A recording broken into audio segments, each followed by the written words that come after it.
Hello there, good morning, everyone. Myself, Prashant. Welcome to our podcast. Today, we are having Dhruv and Tanesh with us.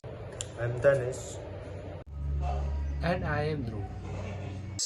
In this podcast, we are going to talk on a topic balancing emotion and logic in decision making, which is related to emotional intelligence. Let's start with it. Today, we are talking about something we all struggling with balancing emotions and logic when making decisions. Why does this balance even matter? Great question. Both emotion and logic play a crucial role in decision making. Logic ensures that you're looking into the facts objectively, while emotion provides you an insight into your values and priorities. A decision that ignores either of them can often lead to regret. That's so true, but isn't it hard to avoid overpowering the others? When emotions take over, we prone to impulse decisions, right? Exactly. Emotional decisions tend to prioritize immediate reward or relief over long term outcomes. On the flip side, overly logical decisions can seem cold, neglecting human connection or personal satisfaction. Interesting. So how do we strike a balance? Strike a balance.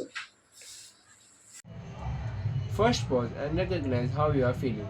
If emotions are running high, then take time to calm down before deciding.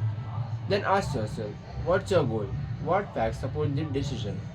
Finally, consider the emotional impact. How will I feel about this later?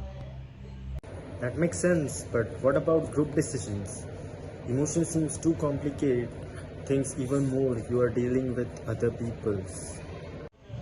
Definitely, in groups, emotions like frustration or excitement can sway decisions. It helps establish a shared process, like listing pros or cons together, to ground discussion in both logic and empathy. I love that. It reminds me of a technique called the 10-10-10 rule. You think about how you will feel about a decision in 10 minutes, 10 months, and 10 years. Oh, I've heard that. It's such a great way to connect emotions with the long term logic. Absolutely. It aligns your short term feelings with your long term goals. A perfect example of balance. Before we warm up, Sam, Tanish, what's your final takeaway for listening? Balance comes from awareness. Acknowledge both your emotions and the facts. A best decision honors both your heart and your head. That's powerful. Thanks for joining us. My pleasure.